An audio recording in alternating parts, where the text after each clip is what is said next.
All right, guys, I have been mentioning this to you guys again and again, that when I got into this topic, I was sitting at my house and I was watching, I think it was like Disney Plus or something. And on National Geographic, there was a show that was called UFOs Exploring the Unknown. And I was always interested in the topic since I really saw the 2017 New York Times article, and I never really followed up on it.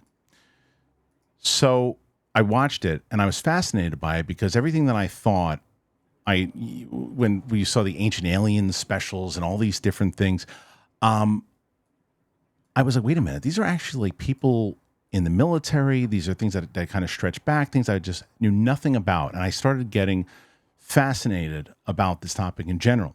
And then you fast forward to what happened with David Grush, and David Grush comes out, and then they have a hearing. And at the hearing, I'm listening to decorated pilots talking about witnessing UFOs, talking about UAP, as they are known now. And one of the guys at that hearing was Ryan Graves. And I've been following him for quite a bit. And what he has done, not only just for the community in general, but for pilots.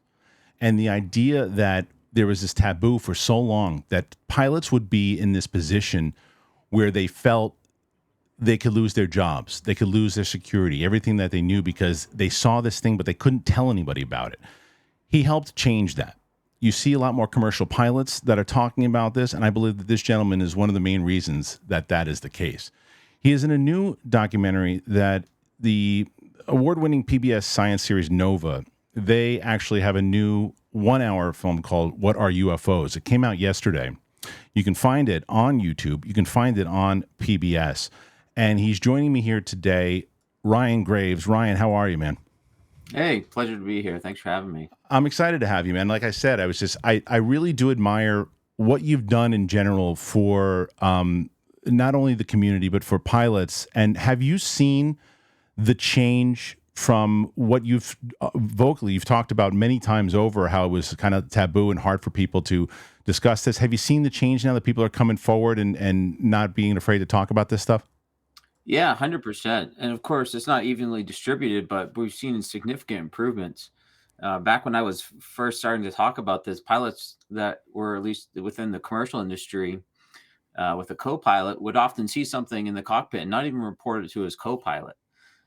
Because he didn't want, for fear of embarrassment and being receiving a label as someone who was perhaps unreliable or prone to flights of fancy, which creates a huge safety issue within the cockpit. We train very carefully how to communicate with our co-pilots, just like we train to use the TACAN or the radios or how to land the aircraft. It's an instrument within the cockpit that we have to master, and if we don't, it can cause safety issues, just like pressing the wrong button can.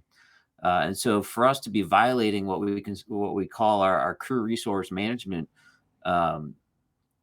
knowledge, to be able to ignore this is fundamentally a broken aviation safety process and can lead to issues regardless of what these are. Even if it's a misidentification of something and turns out to be commercial traffic, therein could be a potential safety hazard if it's being ignored and not shared within the cockpit. But since we started speaking out, we've seen those changes. We've seen the pilots within the cockpit come together and start to share this information and try to assess what they're seeing and integrating it into their flight of the aircraft. And then they made another big step, which was to go outside the cockpit on recorded radio lines to speak with air traffic control about what they're seeing.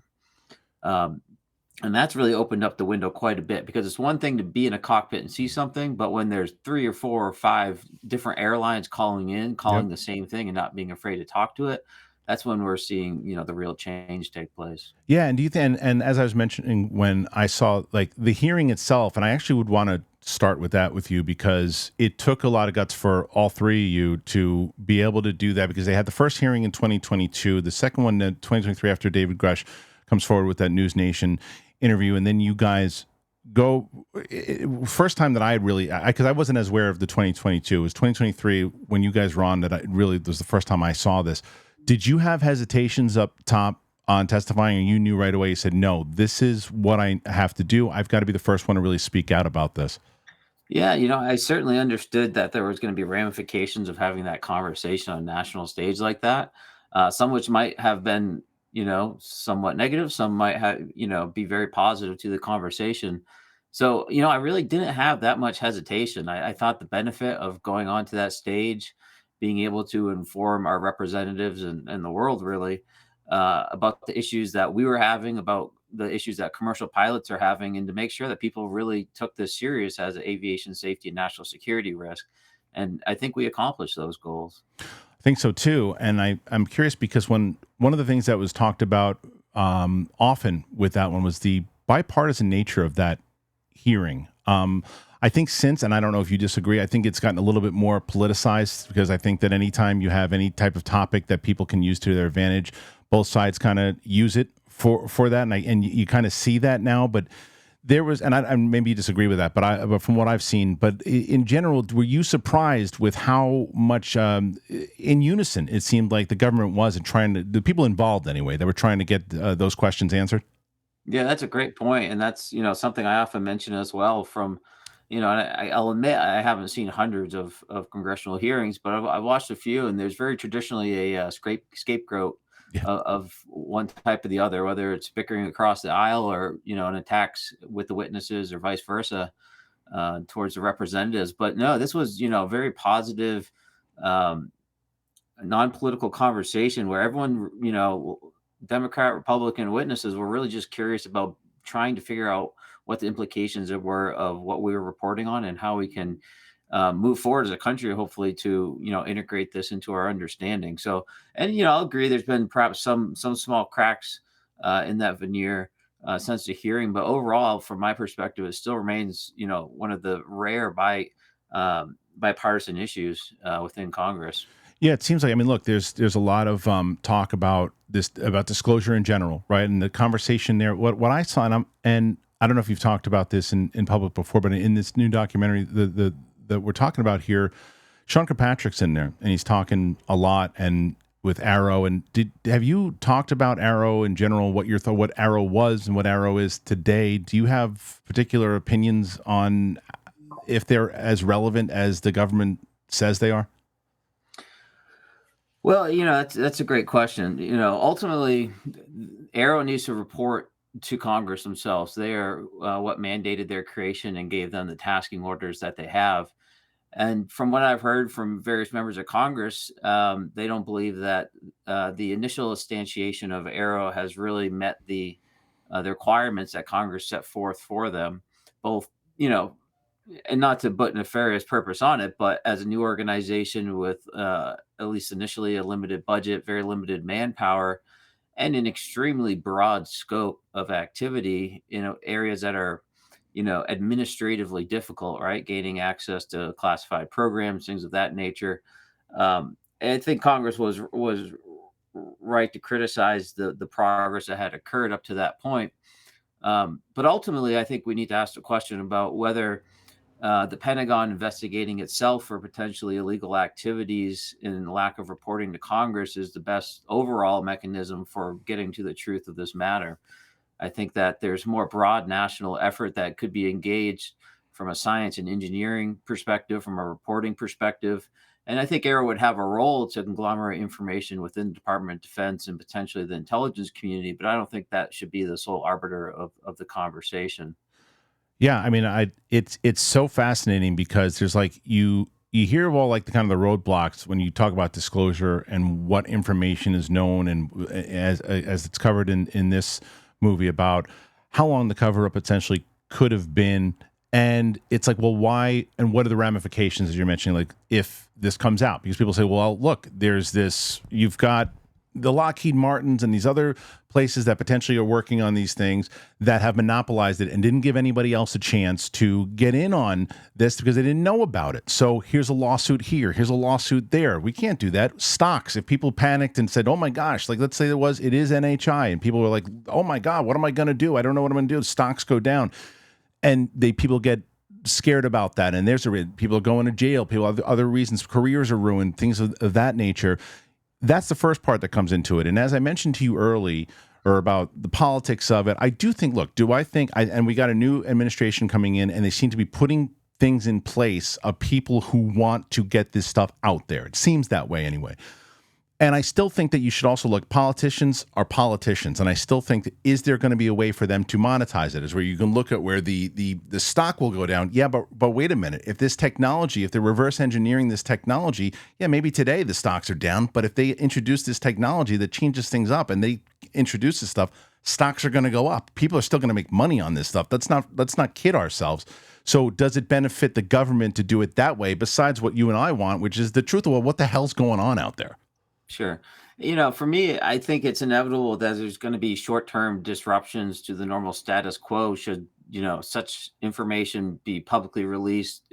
There, right to your point, there are contracting violations and lawsuits that could be filed by companies that were in an unfair bidding process because they didn't have access to certain technologies when bidding on future contracts that were supplied by the government. So there's certainly some potential liability there, but I think that the short-term changes are the system correcting itself to deal with this in a way that will be optimized in the future and lead to much greater outcomes when we're able to leverage this technology and be able to integrate it across both the military, the DoD industrial base, as well as the commercial industrial base as well. I think that the positive ramifications from that are going to far, far, far exceed any short-term turbulence that might occur.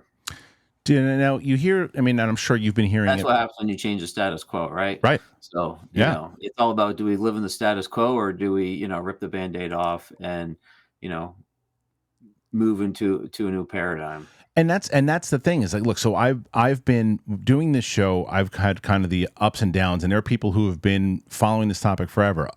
As I mentioned to you, I've been following it now for or really diving into it heavy for like the last 2 years. And so, and even in 2 years, there's frustrations and I can only imagine the frustrations that you've gone through, but I'm going through these frustrations of like, okay, someone go, just wait until what you see in the beginning, January 2024, this is going to come out and this is going to happen. Just wait, whether it's Soul Foundation or Roscoe Coldhart or Jeremy Corbell, whoever it might be, just wait, see what happens. And then nothing, I shouldn't say nothing happens. That's not fair, but it's like, I guess that you get this human nature, right? You get this impatience of like, well, what the hell's happening? But then this January 2025 happens, and I don't know where did you have a chance to? And by the way, congratulations on your and I bring this up because you tweeted about it on your new entry into your family. So congratulations. Thank you. Yeah, it's been a busy December in multiple areas. I'm sure it was. I'm sure you're exhausted. So either way, though, did you have an opportunity? I'm sure you did. Would watch Ross Coulhart's thing with Barber. Mm-hmm. And your overall thoughts on what you saw there?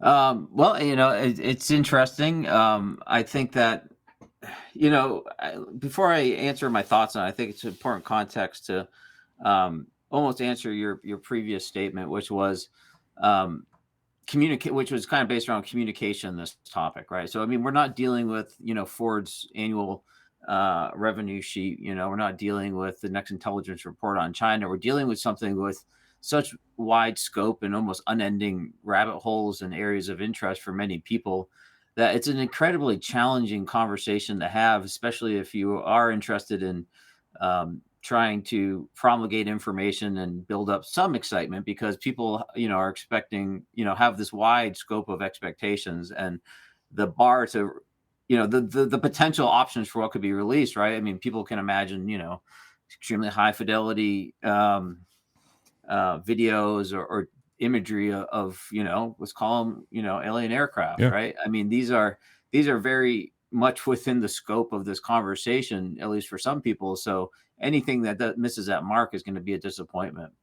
And I think it's also extremely important when talking about this on a broad stage to ensure that, you got to realize you're speaking to people that are heavily invested in this conversation, maybe because they had personal experiences, maybe because they've done their research and they've convinced themselves of the reality of the situation based off of this secondhand information versus a personal experience. And there's also other people on the side of the spectrum that, work from a baseline assumption that this is all complete nonsense, right? And so how do you speak to all of those where you can satisfy the hardcore fans of this, as well as bring people that are totally on the sidelines in this conversation, and move them at least to a point. You don't have to move them all the way, but move them to a point where you can make them curious enough to do the research on their own, to learn about all the various ramification implications of this conversation. It's difficult to dump too much information all at once, I think, because you kind of cross this threshold of psychological safety, right? And I think we had that a little bit in the hearing I participated in. Yeah.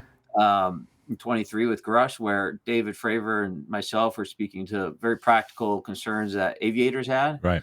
And then David Grush was talking about recovered biologics and crafts, which are, on the scale of psychological safety on very different areas. Right. And I think there's a fear that people can dismiss it all when there's too much information that breaks that threshold. And I think the interview, getting back to your second question, Yeah. I think the interview with Ross on that issue laid it all out there, right? And I think there were some psychologically unsafe conversations and parts of that story that I don't know whether that type of conversation is going to move people that are on the highly discerning side, I'll say, call left for lack of a better term, and move them more towards the center on this conversation. I think that would be ultimately my largest critique of it. But as far as the witness himself, I mean, it's an interesting story. I think more has to come out for me to attach, any type of confidence level on the reality of the situation. It's a remarkable story, but it's not, crash recovery programs are not necessarily my area of expertise. I was never read into anything like that. Yeah. So for me, I'm an observer in some sense for that type of conversation as well. And, they're making pretty broad and specific, they're making very specific claims about the repeatability of what they're doing. And if that comes to bear fruit, then it'll be hard to ignore. What'd you make of the footage of that? That I think that because you definitely have seen in your time have seen footage of that nature. Did you read anything from when you saw the egg kind of crafting? Did you see anything from there? Do you go, oh, that looks legit, or that could have been anything?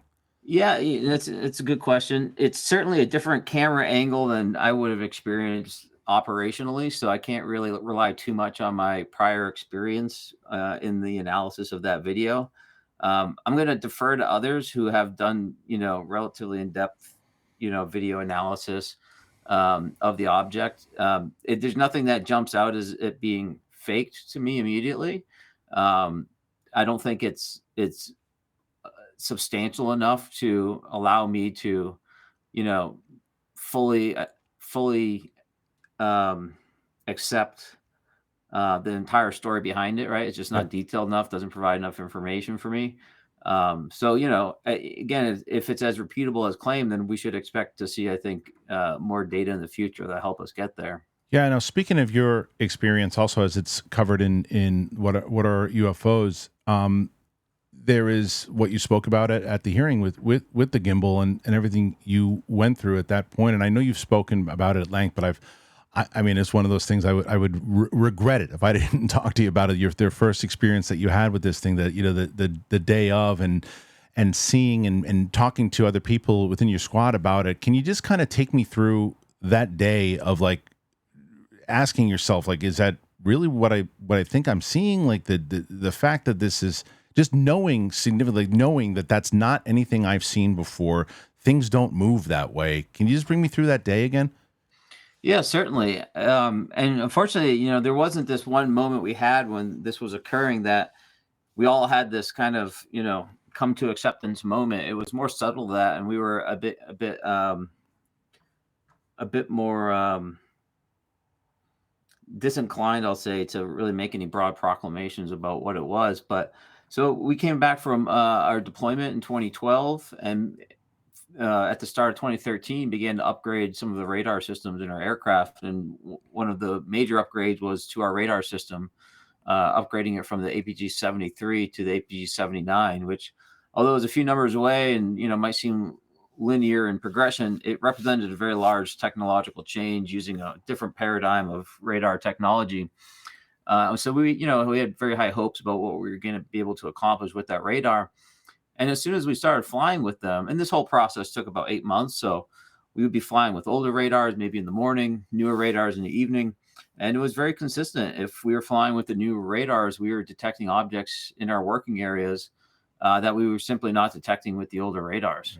Um, and these are systems that we utilize to employ weapon systems. So it's not just a simple screen that tells us something's there or not. There's confidence levels, there's qualities of the track files, as we call them, so that we can make an assessment of whether we should truly employ on this radar contact, employ a missile.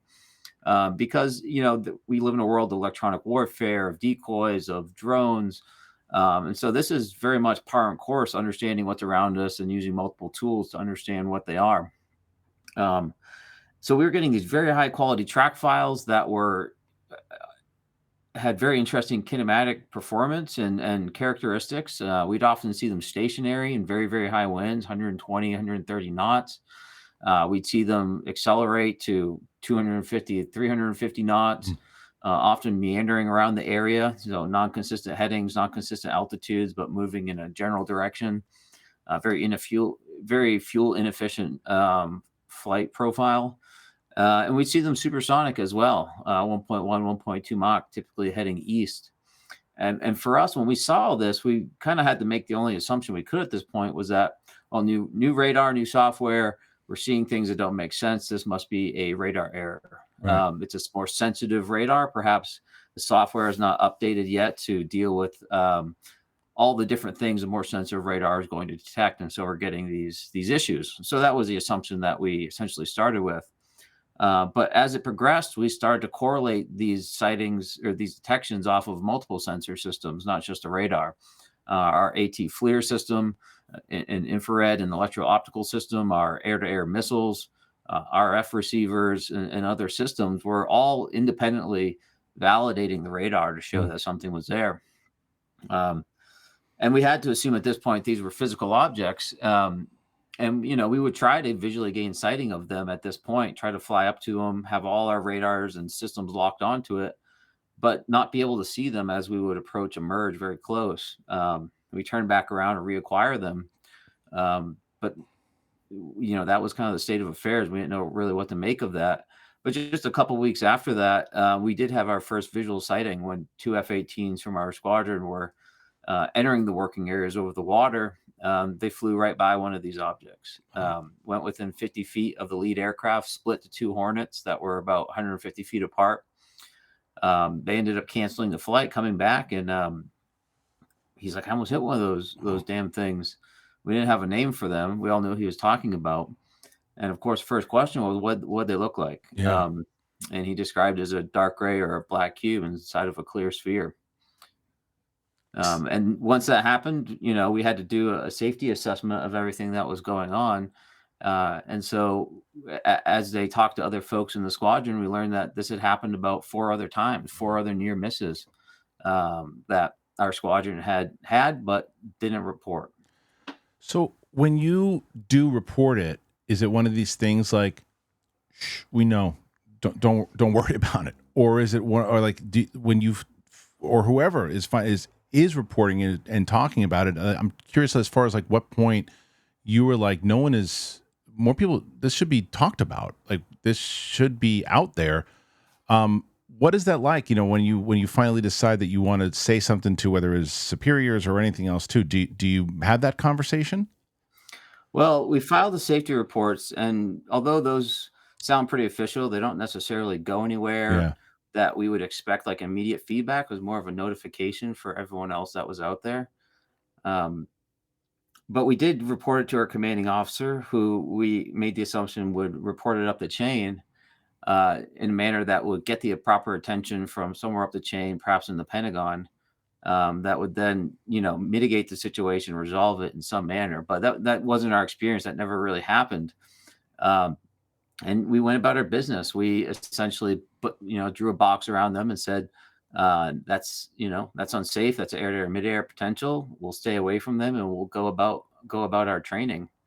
And so that's what we did. And in 2015, we went out on board the Theodore Roosevelt off the coast of Jacksonville, Florida, and had over a dozen of these incidents while we were conducting a very important training mission with the whole carrier strike group that almost caused the event to be canceled. Wow. that which would have affected our entire deployment schedule. And when that is, and so 2015 and then 2017, as it's covered in the movie and as it's well documented, how much the New York Times article just kind of like changed things. When that article comes out, does that make you go, okay, this stuff's coming out now. This is here's all this information. Here's this stuff that I know to be true. Do you start to? Is there ever a point? Let me start with that. Is there ever a part where, because there's a lot of people who stay silent about it. There's a lot of people who have stayed silent about it. Is there ever a part in you before the article ever where you're just like, I'm not going to speak up about this because it's not going to do anything? Yeah, absolutely. When I left the deployment we went on in 2015, and I was in Meridian, Mississippi as a flight instructor, and I had essentially, kind of just forgotten about this, went about what I was doing. And when I saw that article in 2017, that was a real wake-up call for me to see that there was some work being done on this. They didn't know what it was. And here are the videos that my squadron had recorded on the front page of the New York Times. And I saw that as a cry for help. I saw that as, okay, we can't resolve this. We don't know what's going on. It's not getting the attention it deserves. So how can I help perhaps my colleagues that are still flying, still operational, and just don't have the ability to deal with this? And so I reached out to my colleagues, learned that this was very much an issue that they were still dealing with. And that's when I decided to speak out about this. And so, and you do in a big way, obviously, from that point up until we get to 2023, and you're active as far as I mentioned up top, trying to help pilots make sure that they're able to speak freely, not afraid to speak freely, and you do it, and you lead by example. Talk with both with Grush and with Fravor, and you guys are up there talking. What is it like when that's over? What happens? What kind of phone calls do you get? I'm sure there's a lot on both sides. Are there tons of where people want to talk to you now about it more? You're being able to help more. You got more assets, more ways to do this. And then on the other side of it, are you getting those phone calls of like, what are you doing, man? Like, you're breaking the rules here. What are you doing? Well, we did have a lot of offers of assistance from congressional members who said, what can we do?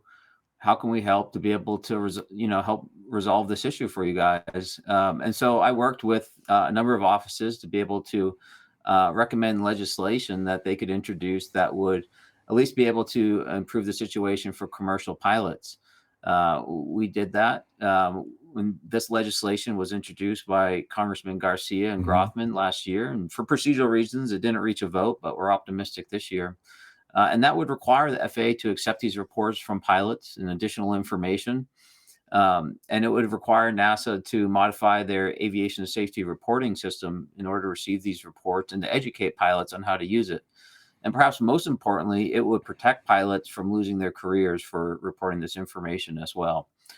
So we definitely had a lot of support after the hearing for, pragmatic solutions like that.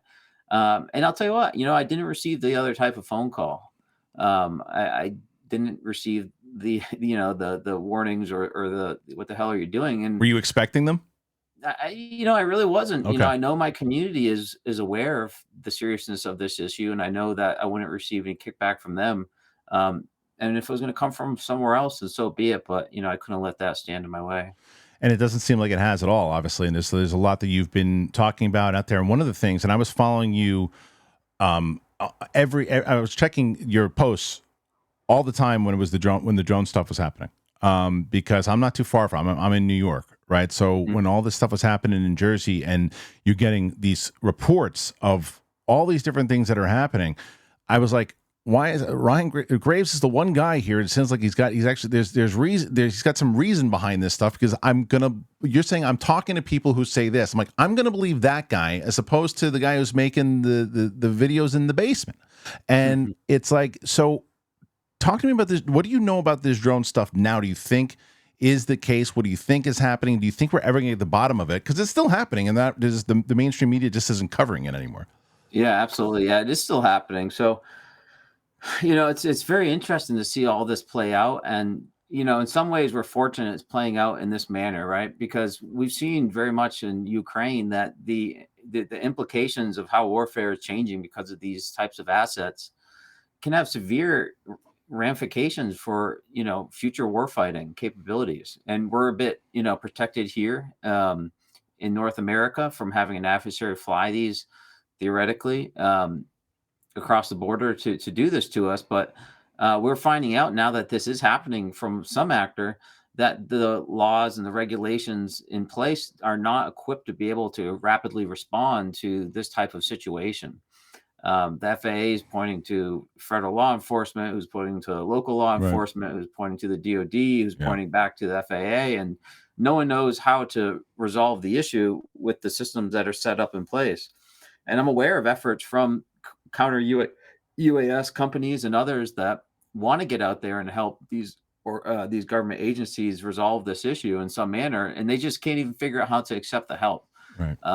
And even to the question of how do we shoot one of these down, a base commander has to take that request to the Secretary of Defense and essentially accept liability for it. And so that's not how we rapidly respond to situations. And same on the civilian side. There's potential Fourth Amendment issues with what they have to assume are civilian or commercial drones and intercepting those communications. And so that's a Deputy Attorney General request going in. So, we have these kind of back-channeled high profile ways of dealing with it that people don't want to engage, but we don't have the kind of rapid on the ground type of response that we need to rapidly be able to mitigate a situation like this. And by Right. knowing this now, we can make those adjustments such that if it happens again, what if drones started swarming Hawaii from China, right? Right. We'd have the same issue. And that, we can, I think historically can look at how serious such an attack could be. Let's figure this out now. And, not have to be worried about mitigating this when perhaps these things are carrying weapons, electronic warfare systems, intelligence systems. And, not to say these aren't, but so far one of them hasn't, caused any kinetic damage. Thank goodness. So, this is a time to correct our systems and go out and test some of these capabilities that they have in the commercial world for dealing with it. Americans for Safe Aerospace is talking to some leading companies that provide these capabilities and are prepared to go out boots on the ground and do our own investigation. So there was a couple different reports on this.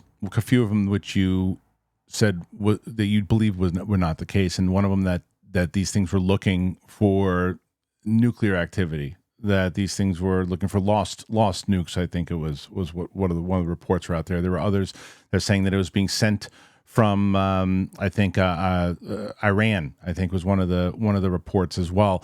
And to which, and again, please correct me if I'm wrong, to which you're like, that's not what you were hearing. Do you have an idea in your head what you think that these things are in general? What I mean, because I know everything that you just said makes complete sense, but like, is there any world that this is indeed something of the nature of what you saw back when in the gimbal stuff? Or is it not the same, obviously, but in the same, you know what I'm saying? Like, is NHI, I guess, is what I would say.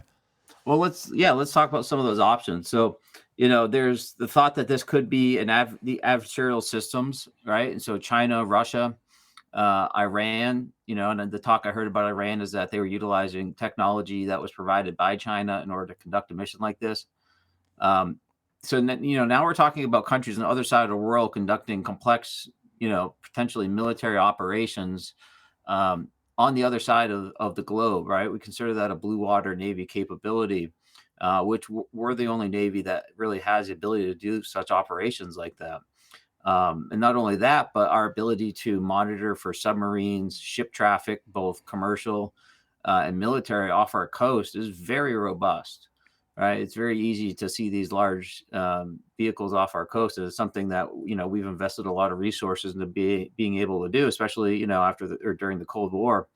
And so to have one of these countries, either launching from a submarine, launching from a military ship, or launching from a commercial tanker, perhaps, right, in some kind of stealthy operation.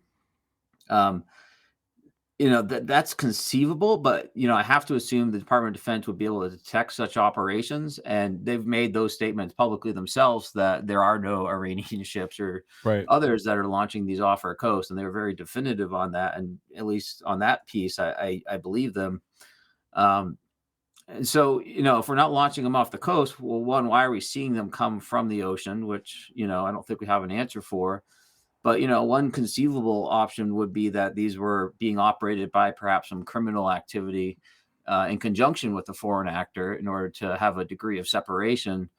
But for, a large criminal organization within the United States to be conducting large scale air operations, with unmanned systems, is a bit of a stretch in my mind. I mean, sure, there's singular type activity that happens for drug muling across the border, but this is, potentially hundreds of drones that not only are they there, but they seem to be exhibiting signal management capabilities. They are having a very difficult time detecting these on radar, on infrared. They're not having luck determining a source location based off of RF transmissions. So, whoever is operating these seems to be exhibiting, technology of a different form, right? We'd have to assume that these are very sophisticated unmanned systems that are utilizing advanced signal management that's defeating multi-band detection systems. So again, is that a criminal activity doing that? Is that coming from phantom ships? Those don't seem very likely when you kind of add up all those pieces. And I think that's where it leaves us with the big question mark. I don't think we can rule out an adversary at this point necessarily. We certainly can rule in a lot of misidentification once the media picked it up. But where does that lead us with the ones that don't fit that bill? And we don't have that answer yet. I think it's premature to make the assumption that because we can't identify them, they must be quote unquote aliens. But they are fitting this category of exhibiting advanced capabilities beyond the state of the art, and very much fit the bill of a UAP. And I think it's important to remember that this started in 2022 at Langley Air Force Base, happened again in 2023 at Langley Air Force Base, same time period. And Langley Air Force Base is essentially the Air Force equivalent of the base I was operating at. It's only separated by about 100 miles. Which is basically nothing in the air. So this is like an adjacent sister airspace to where we were having all these incidents from 2013-ish to even today. So can we tie them together? It's I don't think we can definitively make that statement right now, but it's that's what adds to, I think, the mysteriousness of this event that's occurring. It's happened over years. It's been adjacent to areas that have had reports of this for nearly a decade, if not longer. And we're still no closer, it seems, to understanding what they are. And you can't get a clear-cut answer really from anybody too, because there's like 75 different answers when all this was going on. And I've been on my show every day. I talk about this, and sometimes the audience, either whether they disagree or get exhausted with it, is that the idea that mainstream media just isn't covering this topic, I feel like, the way that they should. And people are like, well, kind of classic media and legacy media is kind of dead. We get our information from the social aspects. I was like, yeah, but the problem is we still live in this kind of sheep mentality where people are just, if you look at, for example, look at the drones. It's the one time that this subject in general was being talked about everywhere. I mean, they made jokes about it on Saturday Night Live. And so I had people who were never into this topic that were texting me going, what's going on with these drones? What's going on? Because there's coverage on it. And so the more coverage, no matter where it is outside of it, you're going to, if everybody starts talking about certain things, because it was the hearing that you were at was covered in the mainstream media. It was started to be talked about from everything that all three of you guys were talking about. It became a subject that everyone had to talk about. When you look at the 2024 hearing, it wasn't. So there's got to be that shift because we're getting so many different answers. And to go off your point of when the government was asked, they said, well, we don't know. We don't really know what it is. We know that they're not. That was the answer to me that I was like, wait, how do you know that? When they said, well, we know that they're not hostile. How do you know that if you don't know what it is? Yeah. So do you think that they know what it is? And do you think now with the new administration, we're actually going to find out what it is? Well, there's different groups with different capabilities, right? So the DoD is not going to directly assist federal law enforcement or, of course, state law enforcement either, without a direct need to do so. I think I would argue that there is a need here, but I think they've assessed the situation slightly differently. So they haven't really shared that information, at least as of about a few weeks ago, with those other agencies. So do they know something that they haven't shared? It's possible, but they've publicly stated, numerous times that that's not the case. I'll allow you to assess that on your own, whether Right. you want to accept that or not. But within federal law enforcement, I do very much get the perspective that they don't know what these are. They've utilized different means, and then we can go into, I've already mentioned the signal management capabilities that have been Yeah. demonstrated, and that those are the things that are leading to this uncertainty with the investigation that has already occurred. And whether the DoD has a trump card that they're holding back or not to better understand that and not sharing the information, I don't know. But they certainly do have powerful systems that should be able to detect these objects, theoretically. And if they're not, then that just adds to the problem here. So, and you are obviously through this movie that's coming out, making your story, what you're doing out there a lot more. You're speaking of whether it's about the drones. There was something that came out yesterday on the Hollywood Reporter, and I don't know if you knew about that. They made the announcement, or if you're involved in it at all. I have no idea. But there's a movie that's coming out at South by Southwest called Age of Disclosure that Dan Mhm. Farrar just announced, and it's going to be a documentary kind of based on disclosure and the biggest discovery in human history is what they say. And so apparently it's over 34 U.S. government and military officials. Are you involved in this? I did participate in that, yes. So did you know that they were making the announcement that this was coming out soon, that they were going to be doing this? Did you get I've surprised been by everything hearing else? it's been soon for a while, so, Okay. I think it's been a couple years in the making, but yeah, I mean, I was aware they've been trying to get it out, but it dropped as a surprise to me too the other day, yesterday. So when they about this disclosure, it's everyone. That's the word that everyone wants. It's the goal everyone wants, the word that everyone's using. I had the pleasure of also having Timothy Gallaudet on the show not too long ago, and I asked him the question I want to ask you, and it's like, in our lifetime, realistically, do you think that we're going to get disclosure for what these things really are and the answers that we're all looking for? Do you think that this is actually gonna happen? Well, I have high confidence this conversation will come to a head in our lifetime. Whether the level of disclosure, to your exact statement or question will give us all the answers that we're looking for, I doubt that will be the case. I would highly suspect that now, we're making a very big assumption here that the government is operating highly capable and well-funded programs to better understand UAP, perhaps from a detection or reverse engineering perspective, Yeah. right? So just to state that, I haven't personally worked in any of those programs or been read into any of them. So my speculation on those programs existing are just informed based off of my work in this area and the conversations I've had, which do give me a decently high confidence that to some degree those programs exist. And I think that regardless of where the government's temperature check is on this, in their mentality for releasing information, I think there's always going to be secrets that are withheld, technologies perhaps that have been integrated into other capabilities. So there's no doubt that there's always going to be information withheld. But I think we can have, quote unquote disclosure to a degree that will satisfy most people, perhaps.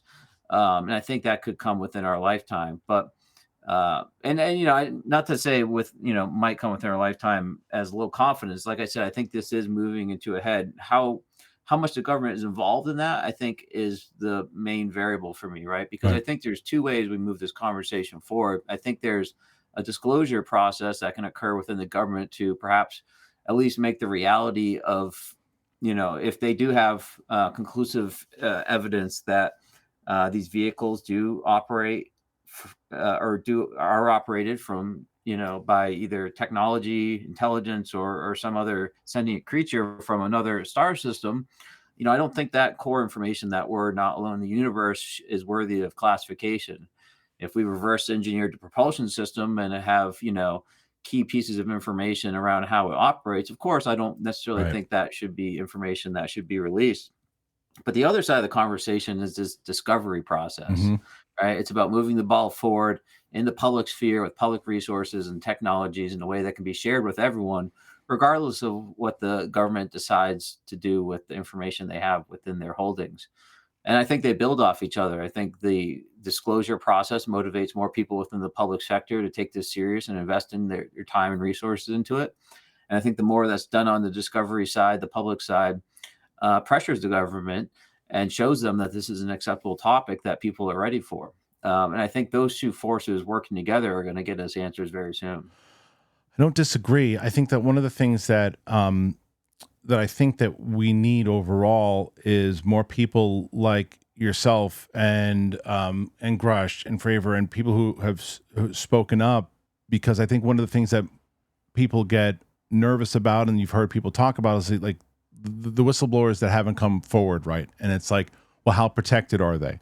Are they going to lose their jobs? Are they lose their clearance? Are they going to be put at risk by anything? Because, like you said, inside of your community, they were supportive of you. Maybe the people inside of this community are not. So when it comes to what I think, and I can't remember the numbers of it, but when I read the money that is currently allocated to protect whistleblowers is something like now $1 million, which you hear is like, oh, that's $1 million. It's nothing. When you need something along the lines of 40, 50, the support that's in this system, how do whistleblowers get the confidence to come forward to give more information? Because I believe that's going to be intricate in making this work. But how do you feel that that's going to be able to actually happen and them being protected? Yeah, that's a great question. And, I think it goes back to my earlier point about building these discovery capabilities in the public sector, right? If we can build in an intelligent way a industry, if you will, that investigates this from a technology perspective and all the other areas that are relevant to this conversation, such that the information that these individuals have has value in the commercial world Right. and makes them leaders in the conversation versus an outcast where they're going to be feared to lose their security clearance or their reputation or their careers. And people always talk about money having corrupting effects, especially in this conversation, but I don't buy into that. I think that we need to make this a serious topic of study, and that requires resources and money and time and investment and people that want to invest their time and their career and their life into this. And just like everything else in the United States, that requires resources. And if we do have a cottage industry where these blowers have a place to fall back on to be able to move their life forward while they have this conversation, I think that's really the type of protection we really need. We're never going to be able to fund whistleblowers' lives, and have them be careerless. We need to add value to the information that they have to share through an industry and an ecosystem that supports them.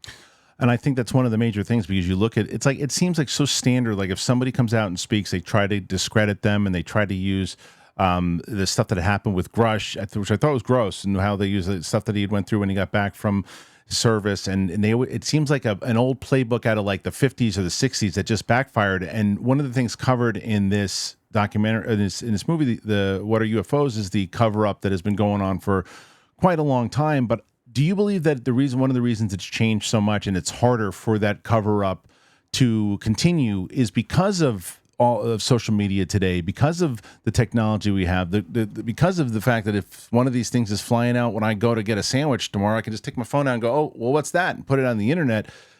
Do you think that that's a major reason why it's becoming harder and harder for them to keep the secret?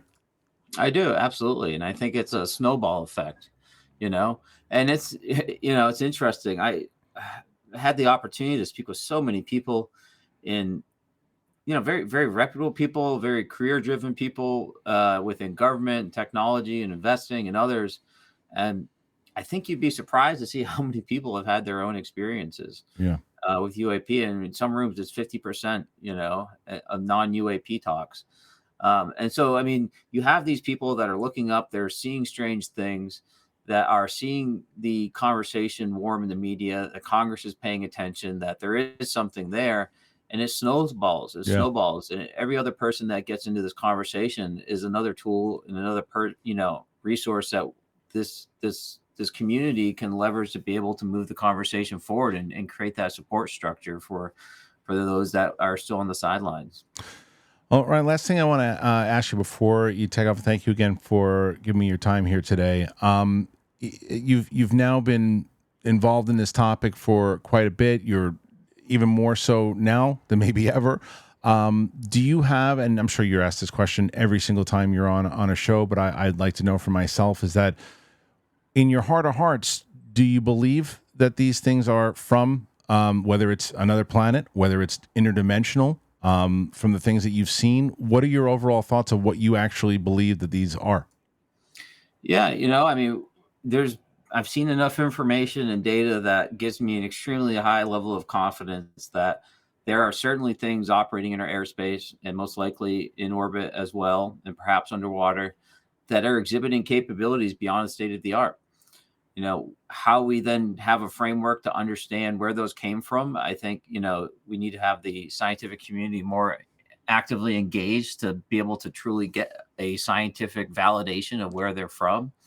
But, based off of the performance characteristics that we've seen in the behaviors and the multi-domain operations, it certainly does appear that, a lot of these sightings would be consistent with an advanced, intelligence or capability that is very comfortable traveling through space and multiple atmospheres. And one could infer from that therefore these objects are from some other location. But and I say that as a comparative against the ultra terrestrial model, or some type of interdimensional, or it could very likely fit within a category that we don't have defined within our current scientific paradigm to be able to say specifically where it is, right? We're simply using the tools we have.